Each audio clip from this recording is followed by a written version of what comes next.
And we are recording with the one and only Dr. Peter McCullough, my friend, the most published cardiorenal physician in world history, author of The Courage to Face COVID-19. His Twitter, his Truth Social, all that good stuff is in the description, as well as the link to the book they wrote with John Leake.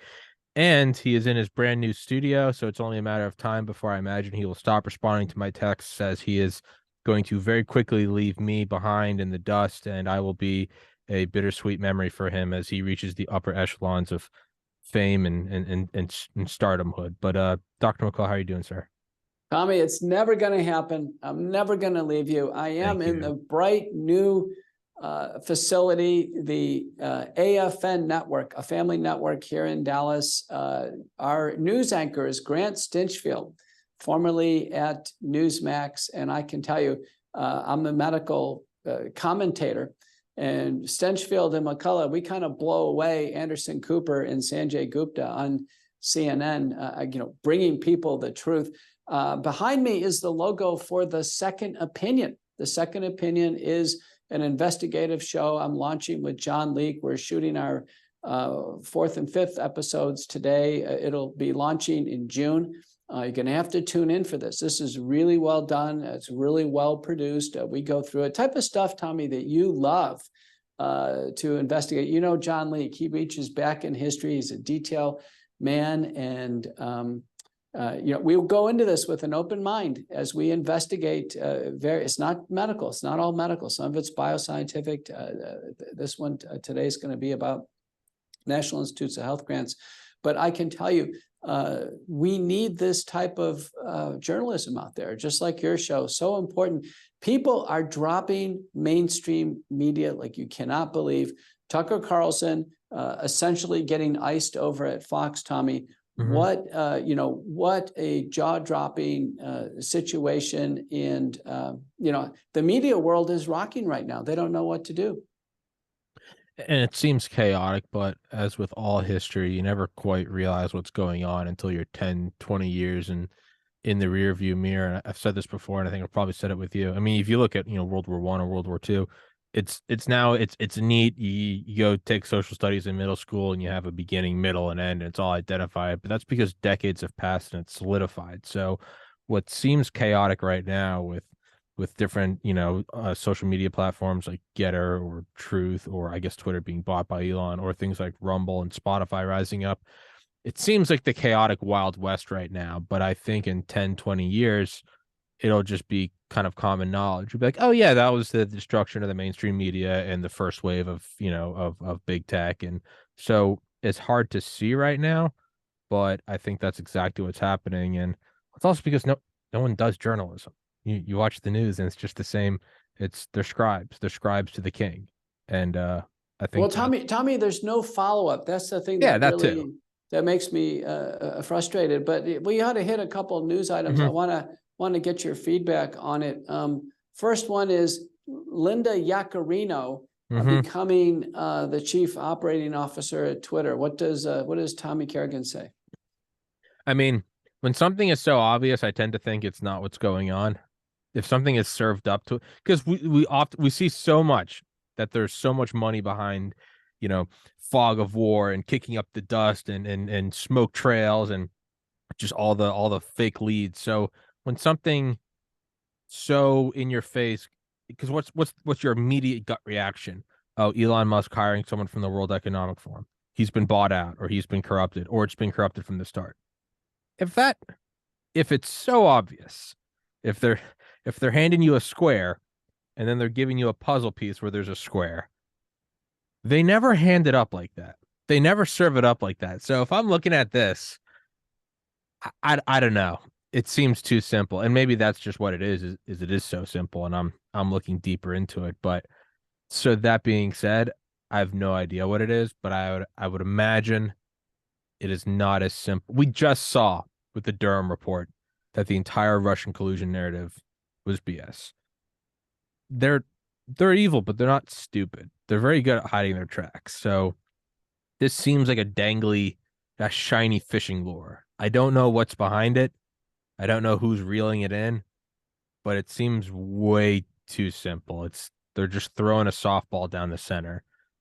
and I don't know if it's smart to just grab the candy. What do you think? Okay, it's just hard to know. It's hard to even imagine someone like that would be qualified to do such a job. I kind of read on her, just very unimpressive. But there she is. How about another one? I'll throw it your way. Tucker Carlson, still employed by Fox under contract, but can't go on national TV. Says he's going to have a show on Twitter. Presumably his contract doesn't cover social media, but then Elon Musk says he has no arrangement with Tucker Carlson. What says Tommy Carrigan? I think the contract thing, I don't know anything about how that operates, but it doesn't sound too absurd. I think I mean, we know from any corporate level that there's golden handcuffs, there's golden parachutes. There are things to keep you from bailing out. There are things to keep you from joining another corporation. So if you look at someone like Tucker, who arguably had the biggest show in the United States, that doesn't surprise me that he can be let go, but still barred from. That seems probably like, part and parcel of legalese. In terms of putting his own show on Twitter, I mean, Elon might not be telling a lie by saying there's no contract, but that also might not mean that there isn't a show. Maybe you don't need a contract. I don't have a contract with Rumble. I'd love one. I don't have a contract with Spotify. I I don't have a just, contract with you. but Tommy, I just thought it was curious that Musk could have said, well, we look forward to working with Tucker in the future, or just something positive. It's just his response is, I don't have a contract and we don't have any really. It was very interesting. A guy worth a third of $1 trillion, though, you don't get there by putting your cards on the table if you don't have to. Just Okay. Again, my 2 cents. You don't get to that position. You don't become like the #1 independent contractor for the DoD by just willy-nilly telling everyone your next moves. That's something I do. That's not something he does, And there might not be any reason behind it. It might just be that's his modus operandi is playing cards close to the chest for no other reason than people like you and I are talking about it. Well, I mean, he could have said nothing. But you're right. You're right. I just thought it was a really odd response that, he could have been silent on it. So I thought that was pretty neat. I'm familiar with restrictive covenants and non-compete clauses because they're in doctors' contracts. Yeah. So let me give you an example. At the medical school here in Dallas, it's relatively well known that if a doctor wanted to leave the medical school and just go into practice in a hospital that's close by, that the restrictive covenant on that would be about 2 years of your salary. So you'd have to give back 2 years of your salary. And that's enough where people say, listen, I can't give up 2 years. Yeah.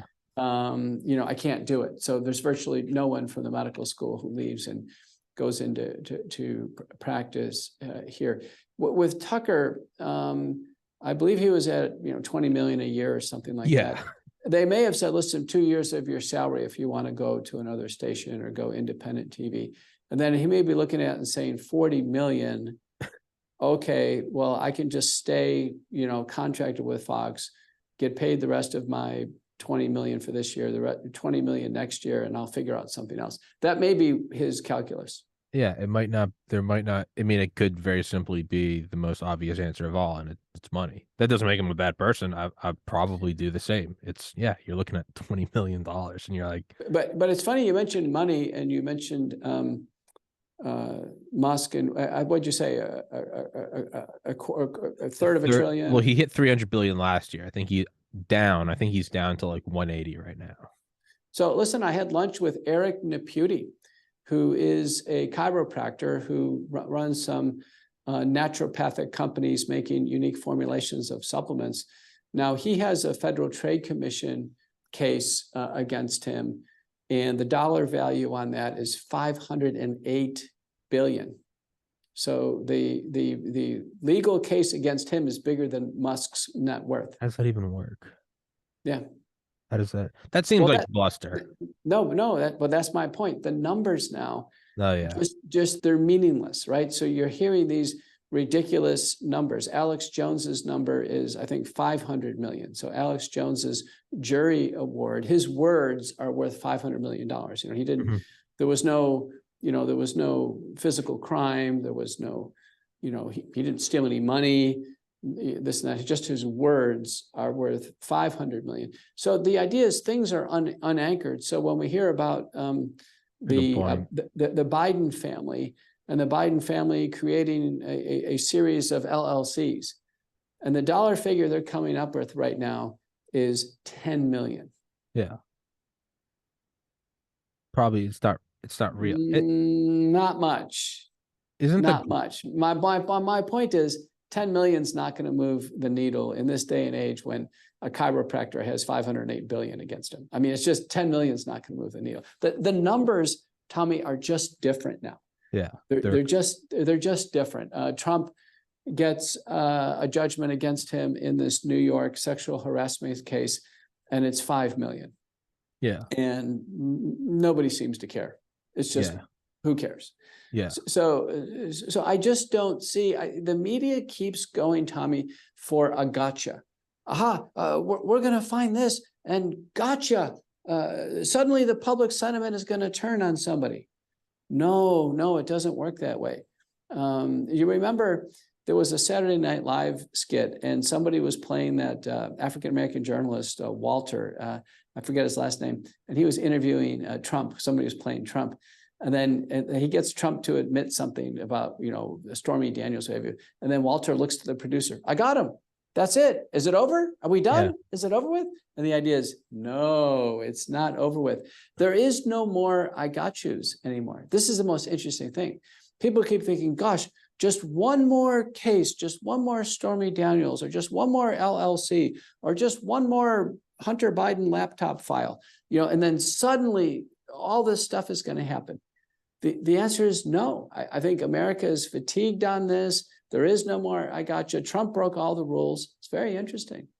I think it might not even be that there's no more gotcha and that there probably never was. I think what we're all realizing is no number, right? You take someone who's a fervent fan of one team and they're yelling at every other team, and you show them evidence how I'm from New England. I don't watch any sports. I don't care.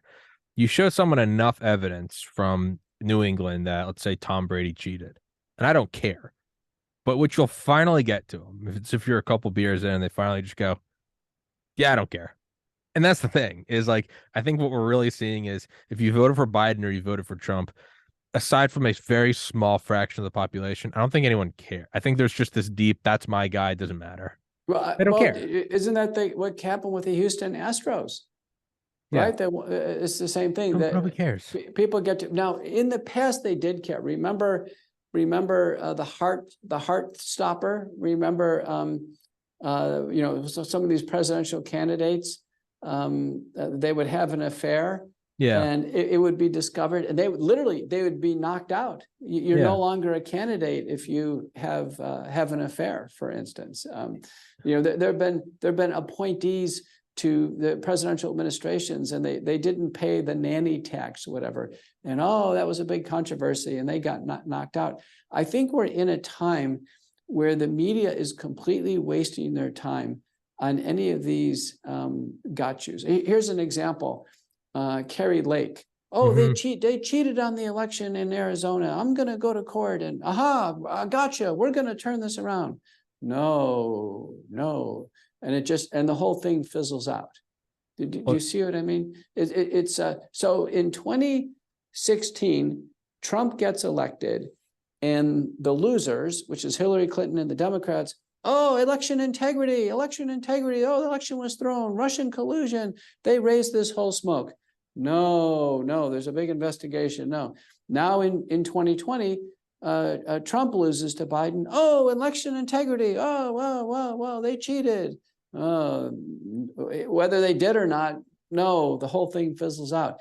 So I'm watchful for election integrity as a proxy for sore loser on either side, and coming up with, the Democrats came up with this incredibly elaborate Russian collusion scam, and they let it run for 7 years of investigation. How much money did that waste? On the other side, the Democrats cheat in the election. Carrie Lake takes it as far as she can and fizzles out. I just think that the media is better off just taking a story, following it to its conclusion, and we ought to give up on these I gotchas. I will predict that Hunter Biden's laptop, which has obviously been discussed now for 3 years, is going to be another one of these No one can, yeah. things where nothing comes out of it. It might also be though that the other aspects of society are so much more pertinent, things that have always been staples that you never think would go away, like infrastructure or a border or the US dollar being the world currency reserve. These foundational things are starting to crack. So the other things are seen as luxuries. All right, the president's son has a laptop or he smoked crack. I don't care. I can't afford eggs. It might be like that. Well, I don't think poverty is that deep right now. You go around the country and, people are living pretty well. And I think people just, they're concerned about what the next ringtone is on their laptop. I'll tell you another area, a couple areas where there's no follow-up. How about people flooding over the border, right?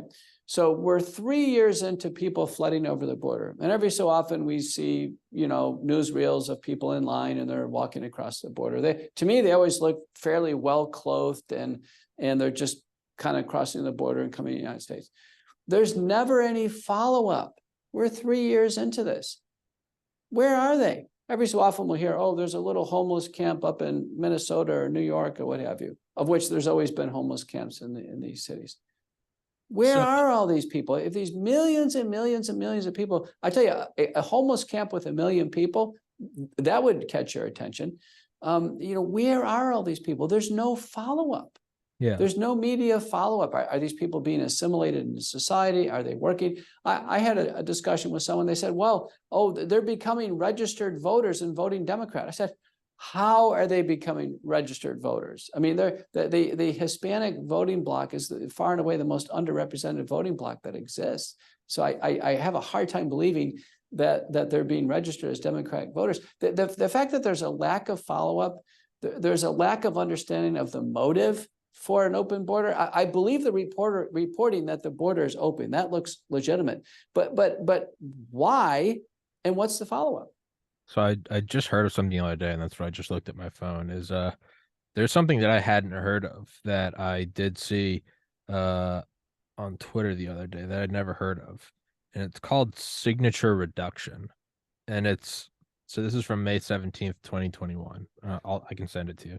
The largest undercover force the world has ever known is the one created by the Pentagon over the past decade.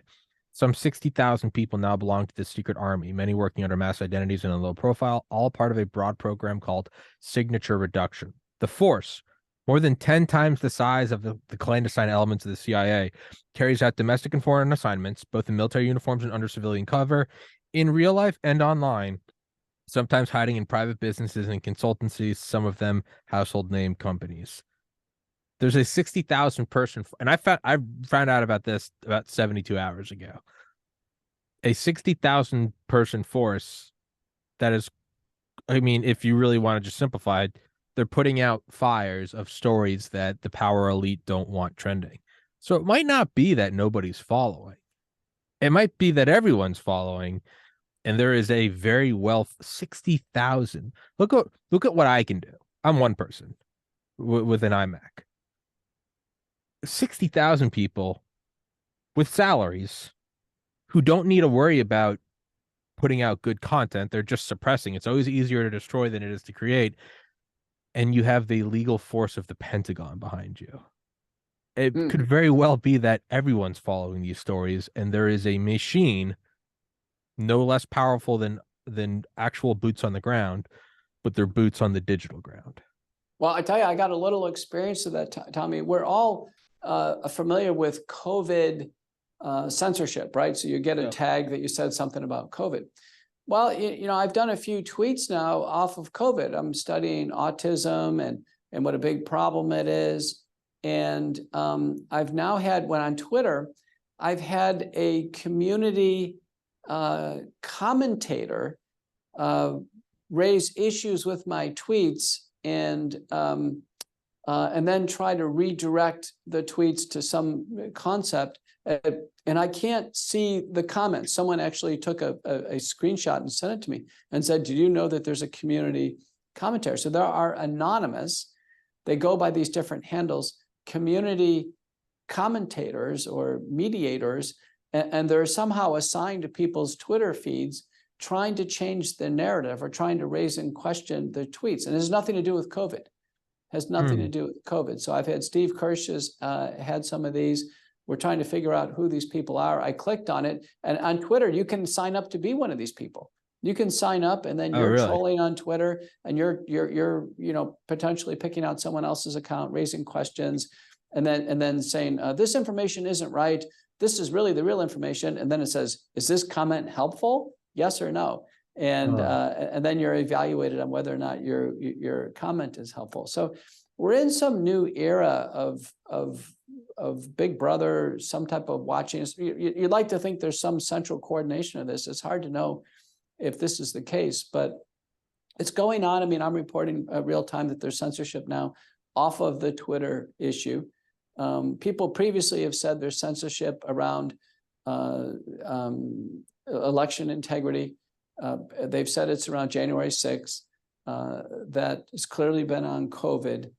And now it's on other non-COVID issues. I can tell you for sure it's on autism and the link between autism and transgender medicine. This is very important. So can you expand on that? Yeah, my research has uncovered, Tommy, that the Dutch have been reporting on this for nearly 2 decades.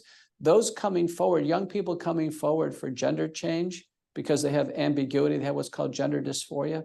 They're autistic, Tommy. They're autistic kids that have grown up to be adults. They're suggestible. They're not fitting into society well, and they're actually being preyed upon in this new agenda of hypersexuality in the schools. Counselors are getting trained to suggest to these kids that they change their gender.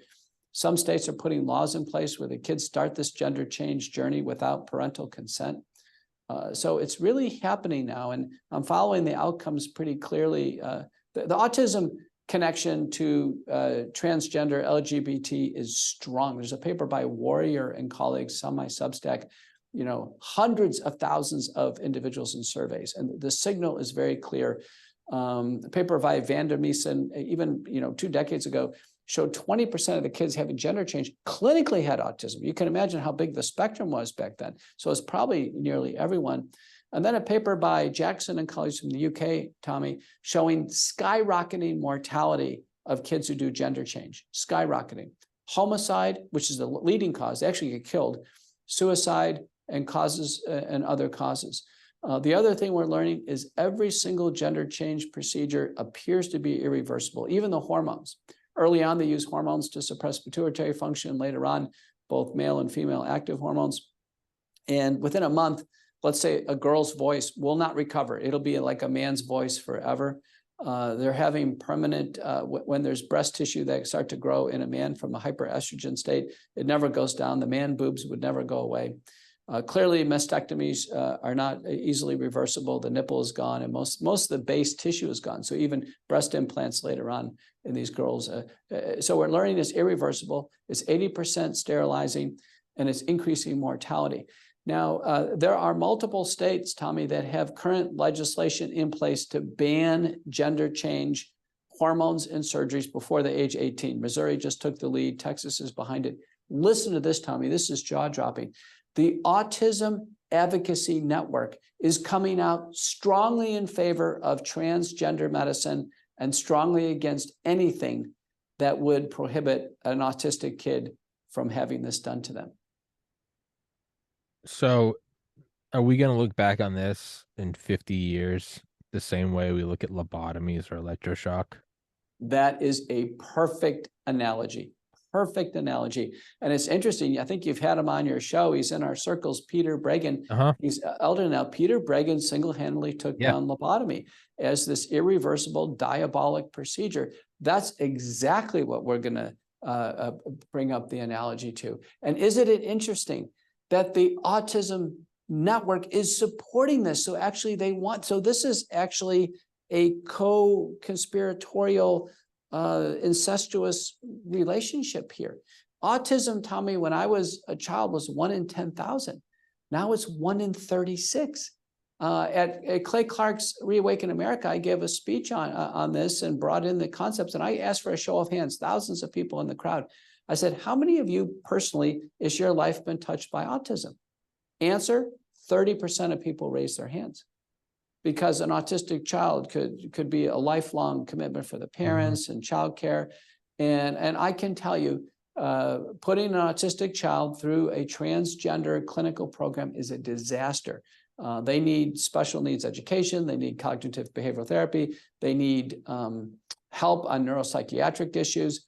But the last thing they need is hormones and surgery. And now you've probably made note of this on your show. There's a rash of these violent mass shootings that are autistic kids, almost certainly, who have taken transgender hormones. So they don't fit in, they don't feel welcome in society, and they're lashing out. Tommy, this is a disaster. I'm fully in support of banning all transgender medicine, hormones, and surgery before the age 18. Now, after age 18, Tommy, there's always been a personal choice of heterosexuality, homosexuality, bisexuality. Those choices have been there for hundreds of thousands of years. We're not being discriminatory. There is clearly, equity and inclusion of those individuals. Yeah, you're an adult. Of adults. Now, of interest, now, if you want to study the adults, it's a little different story there.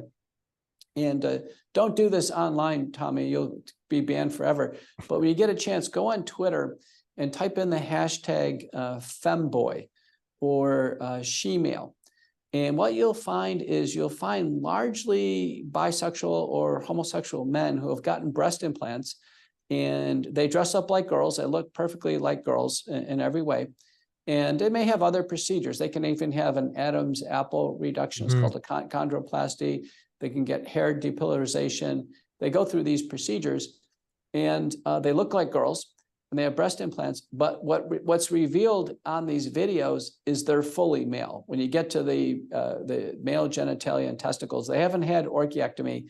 They're believe me, their male genitalia work just fine, and they're having unbridled anal sex on these videos on Twitter. So that's what you see there, Tommy. So what we learned, and it's on my Substack, is Obama administration in 2016, at the very end, they inserted that gender-affirming surgery, including male breast implants, had to be covered by CMS or by commercial insurance. So of all the men, largely homosexual men who have gotten breast implants and are posing as women now, they have had insurance pay for it. It's been free breast implants for them. And as well as other procedures, the voice box procedure, the hair depolarization. I had firsthand report from a military officer that there's somebody in the military right now, a man who's transitioning to a woman, and he's gone, as an adult, and he's going through all these procedures. He's been out of commission for 4 or 5 months now. He hasn't even been on active duty, and the military is paying for all of it.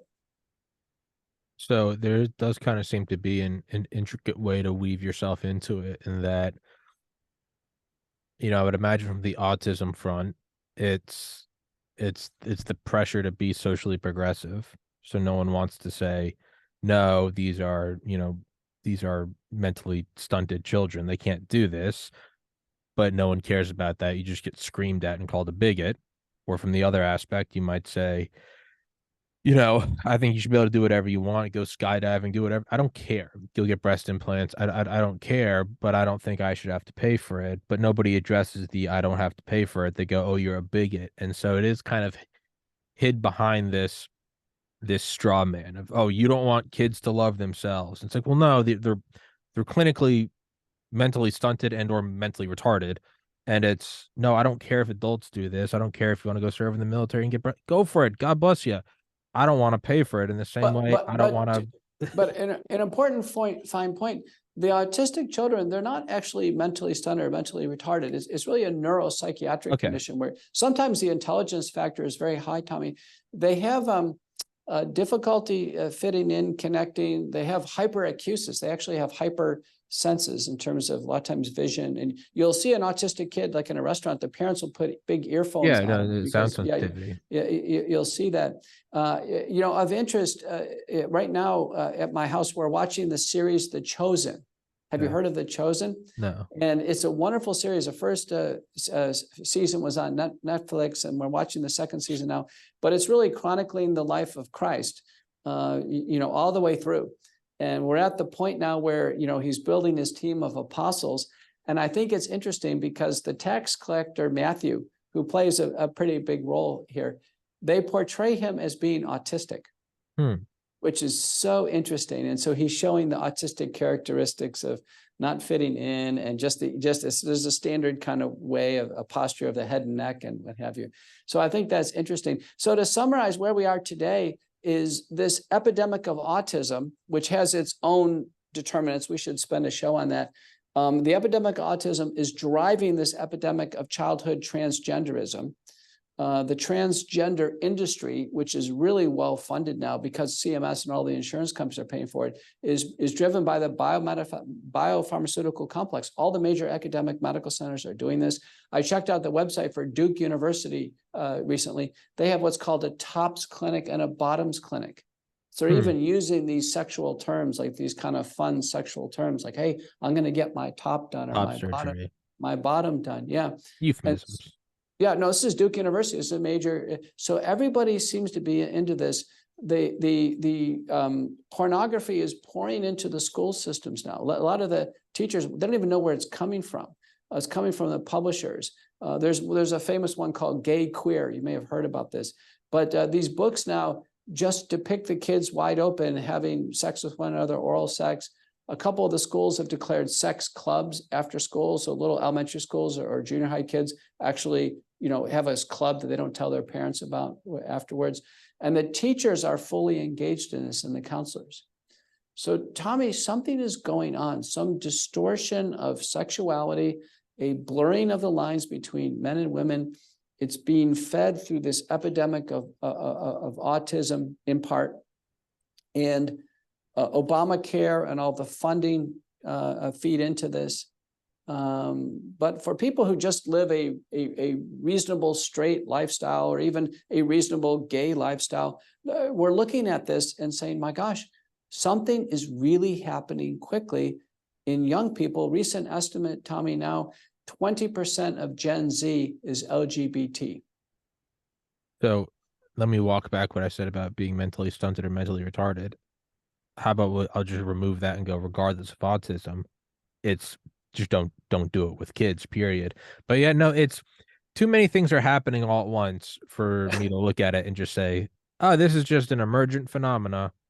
There's something, I don't know what it is. Is it hypernormalization? Is it just completely removing any defined meanings so that, much like you introduce chaos in a society, so then you can bring in a federal police force?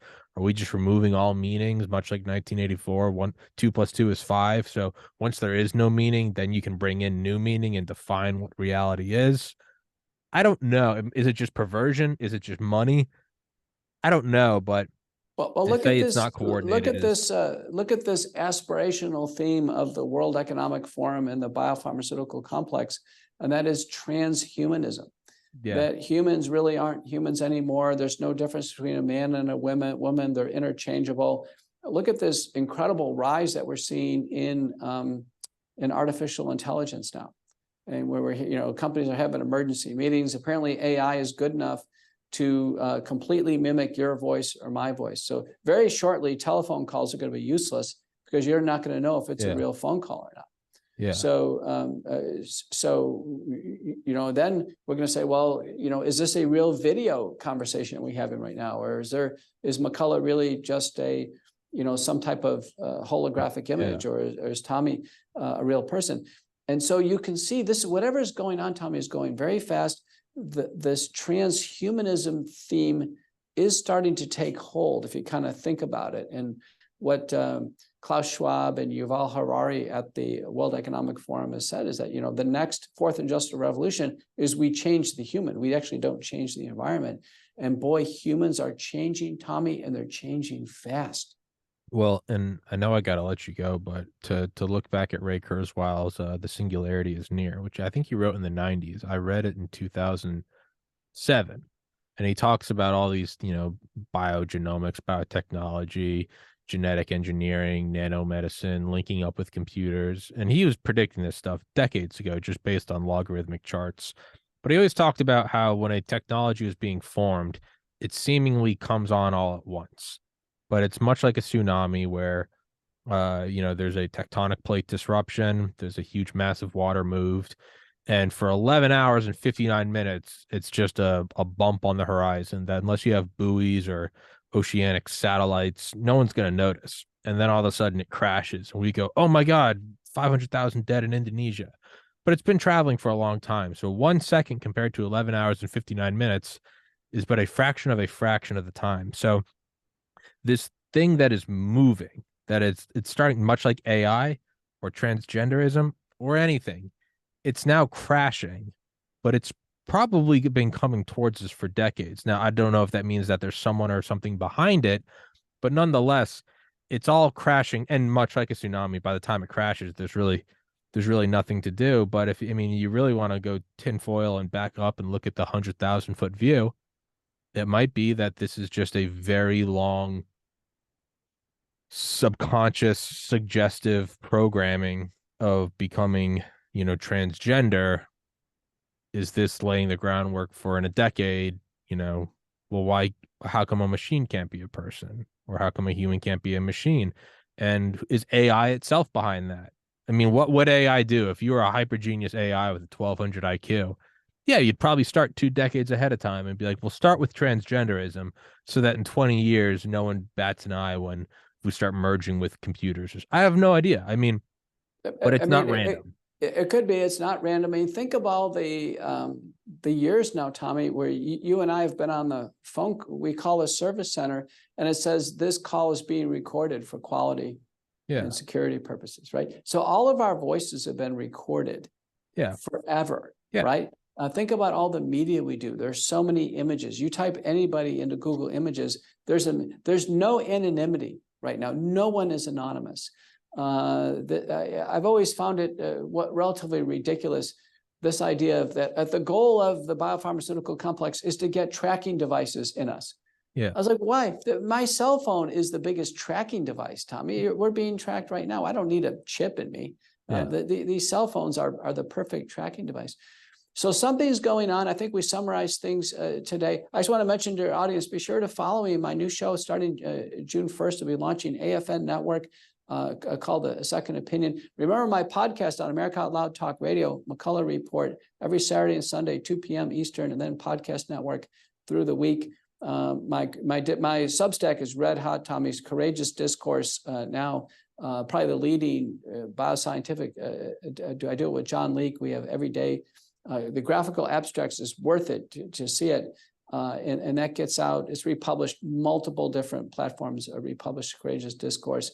And then, of course, I'm out there doing the best I can on Twitter. I should be well over 1 million followers, Tommy. They're still throttling me down. Every so often I see these bots on me, and a tweet will go out and there's like 2 people reply. There's something, somebody's running programs on me. So we'll have to see. Embrace the throttling. There's no way around it. It just makes you stronger. It's like Dirk Nowitzki. Remember that German basketball player? He used to go. Are you kidding? He was we've got a street in Dallas called Nowitzki Way. Oh yeah, you're there. Yeah. Well, Tommy, I always remember that follow-up. His secret was he lifted his knee up. He put the knee in the chest of the other player as he fades away. So That's awesome. His knee kept right in the stomach of the other player, kept the other player away, and then he fades away. There's no way anybody could block a shot. Plus, he's 7 feet tall. So raise the knee, just jump a little bit, keep this guy away, and float it in. That goes back. We're going full circle now. That goes back to, does anyone actually care? Gotcha moments. No, you get a street named after you. Who cares? Winning is winning. But what he used to do is he'd go home to Germany and he would practice jump shots all summer wearing a 22-pound chest plate. And so he'd take it off during the season. And he said he felt like he was floating. So my logic has always been, you're getting throttled. Just embrace it. Because one day the throttling will break and your baseline will be stronger than everyone else's. Ideally. Right. And make sure you're making the best call you can, having the right conversations, and you're doing it on TPC podcast, Tommy. Thank you so much for having me on. I got to run. McCullough. Love you as always. Thank you guys. Please go check them out. Go into the description. Get to